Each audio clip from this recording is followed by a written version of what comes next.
Hey guys, welcome back to my channel. So today I'll be showing you how to make this delicious cheesy lobster mac and cheese. If you're not into lobster, you can always sub for shrimp or even leave the seafood out. But this is definitely a conversation starter, so keep on watching for the full recipe.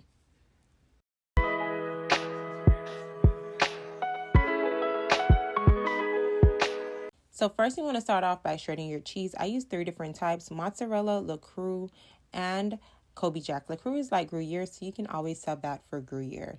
I use 3 lobster tails. You can use as many as your pockets can afford. I only use 3, splitting it down the middle to remove the meat. Once my lobster meat is removed, I set that aside and put a pot of boiling water on. We are going to be cooking our pasta. I use cavatappi pasta, and you want to salt that water like the ocean. You're going to cook it until al dente, and in a separate pot we're going to cook our lobster meat. So you want to melt half stick of butter down, add a 1/4 cup of water, and add your lobster tails. I also added some minced garlic and half of my Old Bay seasoning, which is ½ teaspoon for flavor.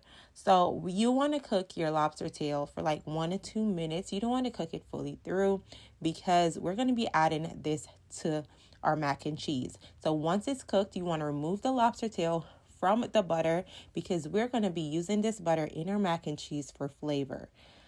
I left a ½ stick of butter from the previous ½ stick I used. So you just want to add a half more stick of butter to that, melt that down, and we're going to be using this for a roux.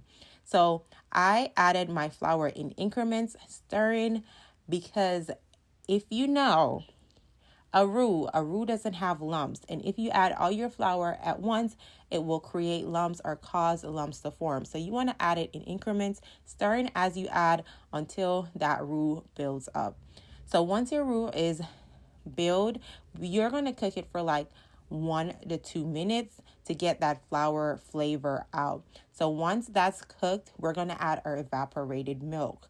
So you want to add your evaporated milk just like how you add your flour. You want to mix as you add, mix as you add.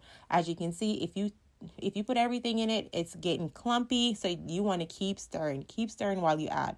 So once we added our evaporated milk, add your heavy cream until you get your nice milk mixture. So once that's all added, I then went in with my seasoning.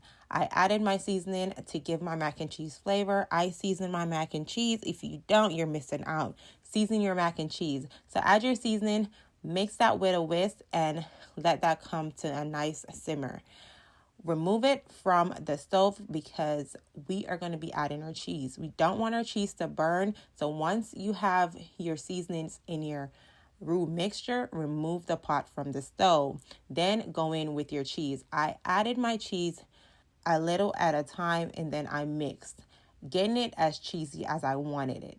I added half of each cheese. So I added half mozzarella, half Colby Jack, and half LaCroix. You can add as much cheese as you like, but I added half of my cheese and left half behind to put on top of my mac and cheese.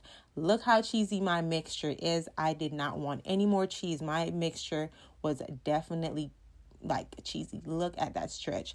So once you're done with your cheese mixture, your pasta should be ready and strained. So strain your pasta and set it aside and add your cheese mixture. We're going to incorporate our pasta in our cheese mixture. So you just want to fold in your cheese with your pasta, and this is the reason why I love cavatappi pasta in my mac and cheese, because look at that.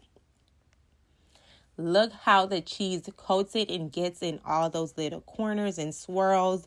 Like, that looks so delicious. It looks so cheesy. So I think I missed a clip, but once you add your cheese, add your lobster meat. So cut your lobster meat in small pieces and add your lobster and mix that in. I had my mac and cheese pans ready. I used my cast iron pans, and I had to use the extra pan because I didn't even know it was so much, but I got 3 pans of mac and cheese out of it. So this is the remaining of my shredded cheese that I have left. I topped everything off with cheese, as much cheese as you can get on top of it, because we love our mac and cheese cheesy.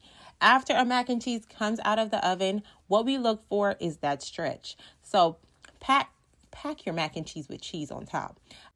I then topped it off with some breadcrumbs because I just enjoy lobster mac and cheese with the breadcrumbs on top.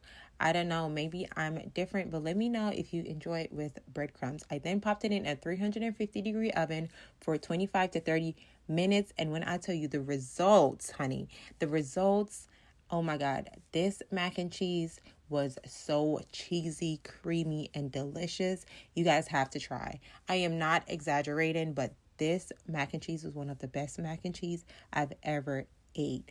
This mac and cheese, hands down, is a conversation starter.